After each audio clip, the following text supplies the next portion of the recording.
నెలకి ఒక 50,000 రూపాయల శాలరీ వచ్చేవాళ్ళు ఈ పద్ధతిలో కనుక ఖర్చులు చేస్తూ ఉన్నారనుకోండి, నెలకి ఒక 19,000 రూపాయల నుంచి 3,96,000 రూపాయల దాకా అయితే సేవ్ చేసుకోవచ్చండి. ఏ పద్ధతిలో సేవ్ చేసుకుంటే ఇంత అమౌంట్ సేవ్ చేసుకోవచ్చు అనేది ఈ వీడియోలో ఎక్స్ప్లెయిన్ చేస్తాను. అండ్ మనం దాచుకున్న డబ్బుల్ని అట్లా ఇంట్లోనే సేవ్ చేసుకునే కన్నా ఏదైనా స్కీమ్లో కట్టుకుంటూ ఉన్నామనుకోండి, డబ్బులు అనేటివి రెట్టింపు అవుతూ ఉంటాయి.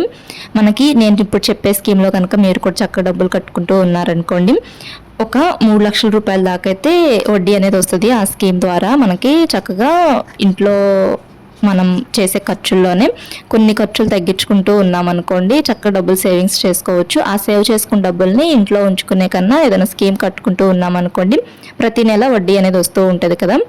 డబ్బులు సంపాదించేటప్పుడే సేవింగ్స్ కూడా చేసుకుంటూ ఉండాలండి. సేవింగ్స్ చేసుకున్నప్పుడే ఆ సేవ్ చేసుకున్న డబ్బుల్ని రెట్టింపు చేసుకునే మార్గాలు కూడా కనుక్కొని అలాంటి మార్గాలని ఎంచుకొని మంచి మంచి స్కీమ్స్ని ఎంచుకొని సెక్యూర్గా ఉండే స్కీమ్స్ని మనం కట్టుకోవటం బెస్ట్ అండి. స్కీమ్స్ ఇప్పుడు నేను చెప్పే స్కీమ్ అయితే గవర్నమెంట్కి సంబంధించిన స్కీమే. ఇంకా